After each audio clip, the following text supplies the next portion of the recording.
Hello बच्चा लोग, तो कैसे आप सब लोग। आई होप सब अच्छे होंगे, मस्त होंगे और पढ़ाई कर रहे होंगे। तो आज हम जो अपना चैप्टर कर रहे हैं वो चैप्टर है हमारा सॉल्यूशन जो चैप्टर है वो क्लास 12th का केमिस्ट्री का फिजिकल का चैप्टर है। इसके अंदर हम ये चैप्टर ये चैप्टर इम्पोर्टेंट है एग्ज़ाम के पॉइंट ऑफ व्यू से। एग्ज़ाम के अंदर क्वेश्चंस आते हैं। चलो आज हम अपना चैप्टर स्टार्ट करते हैं। एक्चुअली कल ये मैं वीडियो नहीं डाल पाई, इसलिए आज डाल रही हूँ। कल का लेक्चर मिस हो गया तो कोई बात नहीं, आज कर देंगे, इसको सारे कंप्लीट कर लेंगे। चलो तो सॉल्यूशन के अंदर देखो, सबसे पहले चीज़ क्या होती है, सबसे पहले इम्पोर्टेंट क्या क्या है सॉल्यूशन में। तो सबसे पहले इम्पोर्टेंट है मोलैरिटी, मोलैलिटी और मोल फ्रैक्शन। मोलैलिटी और मोल फ्रैक्शन। अगर हम बात करें मोलैरिटी की, तो मोलैरिटी क्या होती है। तो मोलैरिटी होती है the moles of solute divide by volume of solution in litre. Volume of solution in litre मतलब कि सोल्यूट के मोल्स और divide by volume of solution in litre. ये क्या होती है, टेम्परेचर डिपेंडेंट। अगर हमारा टेम्परेचर ज़्यादा है तो वॉल्यूम भी ज़्यादा होगी, मोलैरिटी कम होगी। अगर हमारा टेम्परेचर ज़्यादा है वॉल्यूम भी ज़्यादा होगी और मोलैरिटी कम होगी। ठीक है। नेक्स्ट जो टॉपिक आता है हमारा वो आता है मोलैलिटी। मोलैलिटी क्या होती है, मोलैलिटी होती है mass of solute divided by mass of solvent. Mass of solute divided by mass of solvent in KG. ठीक है। ये क्या है, टेम्परेचर इंडिपेंडेंट। ठीक है।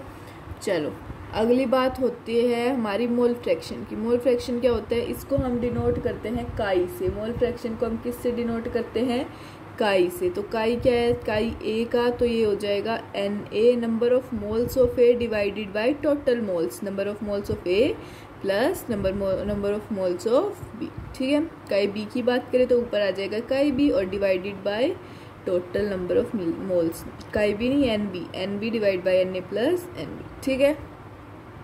अगली बात करते हैं, अगर इन दोनों को ऐड करेंगे तो अगर एक बार इन दोनों को ऐड करके देख लेना, अगर तुम्हें दिक्कत आ रही है कि 1 कैसे हुआ, इनको ऐड करके ही क्यों 1 हुआ है, माइनस करके क्यों नहीं हुआ, तो तुम एक बार ऐड करके देख लेना। ठीक है। तो हमारा 1 आ जाएगा।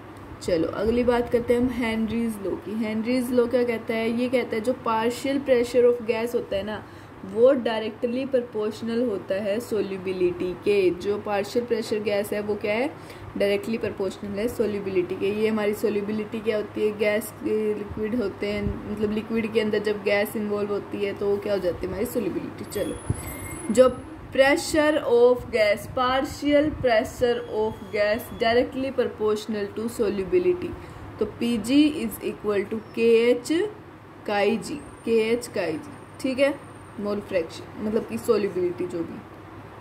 चलो अगली बात करें applications of Henry's law. Henry law की एप्लीकेशन क्या है, तो देखो सबसे पहले क्या है, हम कोल्ड ड्रिंक्स के अंदर गैस फिल करते हैं हाई प्रेशर के ऊपर ताकि सोल्यूबिलिटी इंक्रीज हो। कोल्ड ड्रिंक्स में हम हाई प्रेशर पे गैस को फिल करते हैं ताकि उसमें क्या हो, सोल्यूबिलिटी इंक्रीज हो। ठीक है।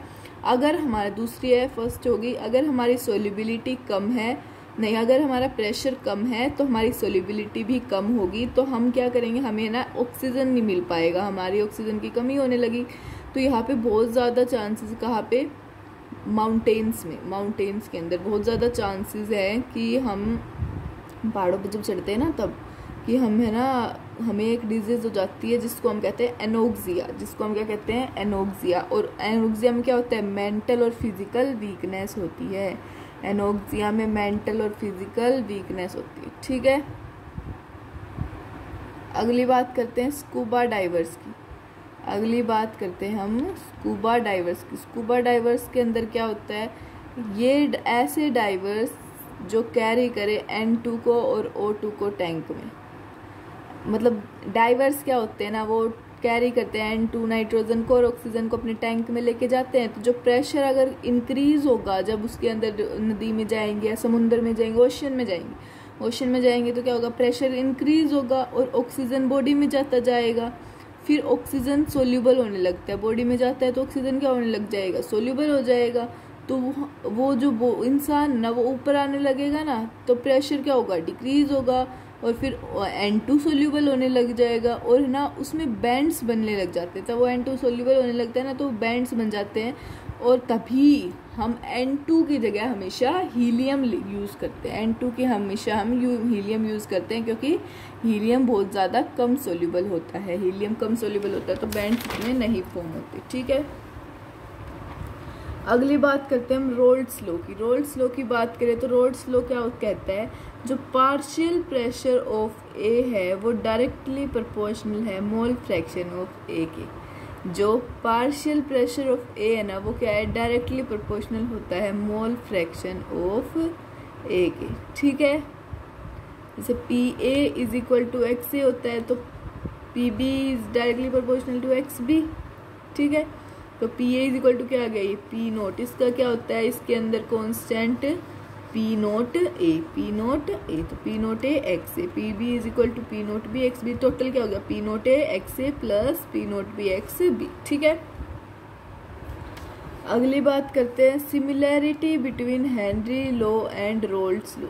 हेनरी लॉ के और रोल्स लॉ के बीच में सिमिलैरिटी, तो पी ए क्या आ गया हमारा, के एच का ये, के एच का ये, पी ए आ गया पी नोट ए का ये, पी नोट ए का ये, तो पी नोट ए आ गया हमारा के एच के इक्वल, क्योंकि ये दोनों सेम, ये दोनों सेम, यहाँ पे सेम सेम है ना, इधर भी ये भी इधर, तो ये दोनों क्या हो जाएंगे, P naught A is equal to K H. ठीक है, पी नोट ए के आगे किसके इक्वल, के एच के इक्वल।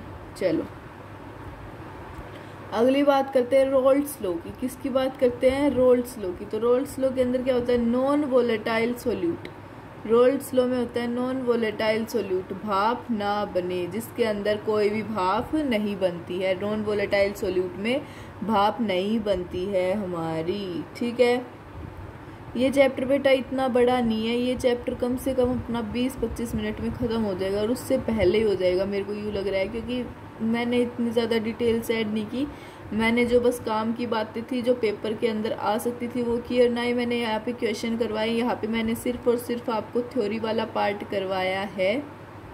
ठीक है, यहाँ पे सिर्फ और सिर्फ मैंने आपको थ्योरी वाला पार्ट करवाया है। ठीक है, चलो क्वेश्चंस की अलग से वीडियो मिलेगी आपको, पर अभी नहीं, 3-4 दिन बाद जब सारे चैप्टर ख़त्म हो जाएंगे। चलो आगे बात करें।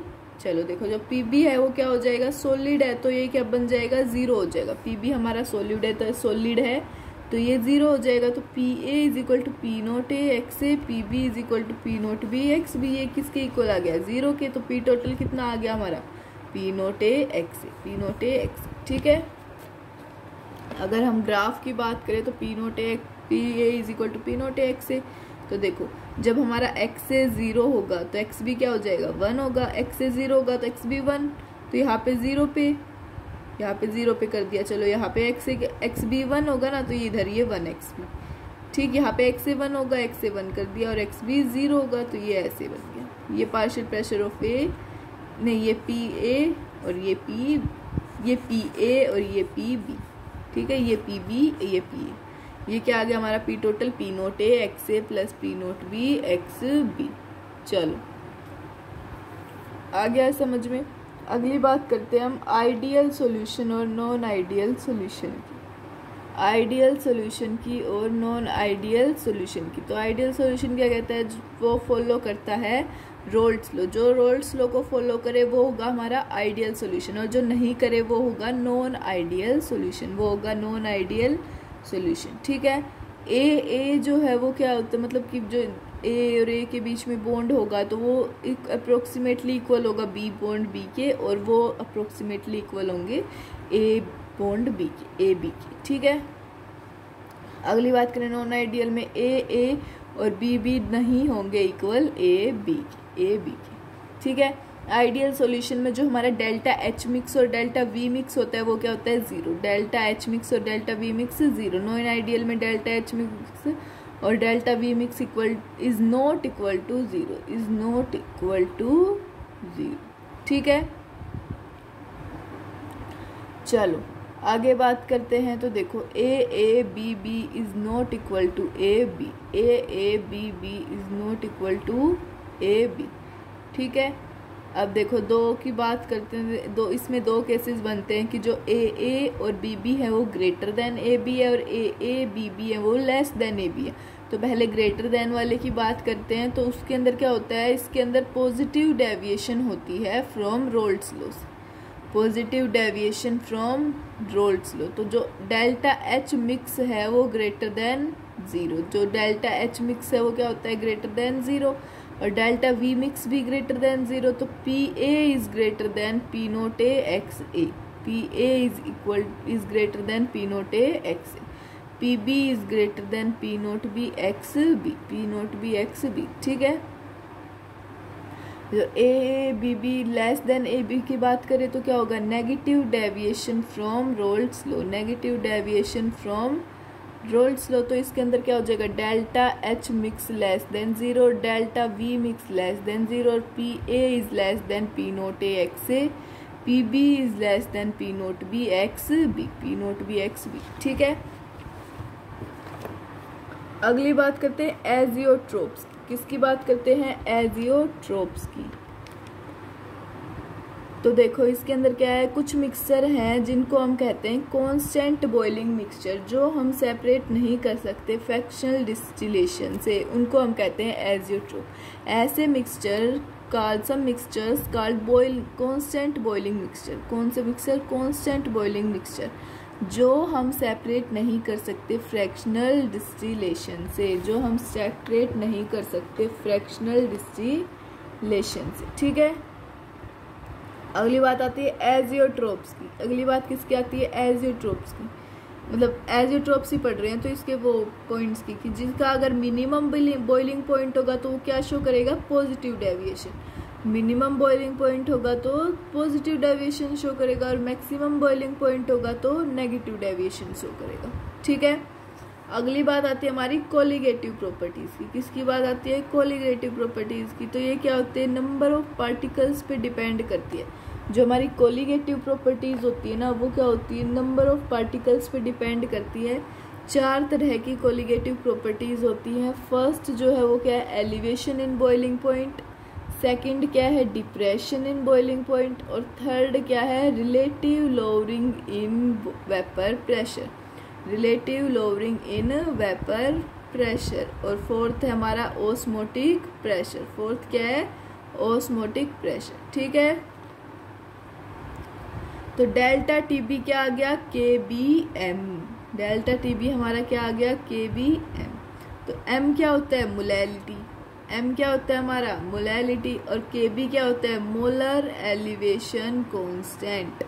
के बी होता है मोलर एलिवेशन कांस्टेंट। तो इस मोलर एलिवेशन कांस्टेंट को क्या कहते हैं, एबिलियोस्कोपिक कांस्टेंट, एबिलियोस्कोपिक कांस्टेंट। ठीक है, डिप्रेशन इन फ्रीजिंग पॉइंट की बात करें तो उसके अंदर जो डेल्टा टी एफ है वो इक्वल होता है के एफ इंटू एम के, के एफ एम के। के एफ क्या होता है, मोलर डिप्रेशन कांस्टेंट, एम तो मोलैलिटी ही है, के एफ हो गया हमारा मोलर डिप्रेशन कांस्टेंट, जिसको हम क्या कहते हैं, क्रायोस्कोपिक कांस्टेंट, जिसको हम क्या कहते हैं, क्रायोस्कोपिक कांस्टेंट। ठीक है, अगली बात करें relative lowering in vapour pressure, relative lowering in vapour pressure RLVP। तो chi B is equal to P naught A minus P T divide by P naught A, chi B is equal to P naught A minus P T divided by P naught A. ठीक है, अगली बात करते हैं हम osmotic pressure की। Osmotic pressure यानी pi, तो pi is equal to CRT, pi is equal to CRT। जो C होता है वो होती है हमारी मोलैरिटी, R जो होता है वो होता है 8.314, T होता है टेम्परेचर, T क्या होता है, टेम्परेचर। ठीक है, अगली बात करते हैं, देखो जो साल्ट वाटर होता है ना उसके अंदर बहुत ज़्यादा हाई कंसंट्रेशन, ये ओस्मोटिक प्रेशर की बात कर रहे हैं हम, RO की। देखो जो साल्ट होता है, उस साल्ट वाटर होता है वो हाई कॉन्सेंट्रेटेड होता है, और नॉर्मल वाटर लो कॉन्सेंट्रेटेड। जो बीच में हमें लाइन से दिख रही है ये होती है हमारी semi permeable membrane, semi permeable membrane H2O। और ये किसके जैसा होता है, एग्जाम्पल इसका है पिग ब्लैडर, पिग का ब्लैडर। ठीक है, जो नेचुरल फ्लो होता है सोलवेंट ऑफ मॉलिक्यूल का लो कंसंट्रेशन से हाई कंसंट्रेशन, जिसके अंदर क्या होता था, हाई कंसंट्रेशन से लो कंसंट्रेशन में, बट अगर लो से हाई जाए, लो से हाई जाए तो उसको हम कहेंगे ओस्मोसिस, उसको हम क्या कहेंगे, ओस्मोसिस। ठीक है, अगली बात करते हैं आइसोटोनिक सॉल्यूशन की। किसकी बात करते हैं? आइसोटोनिक सॉल्यूशन की। जो ऑस्मोटिक प्रेशर है सभी सॉल्यूशन का वो क्या होता है? सेम होता है। Osmotic pressure of all solution are same.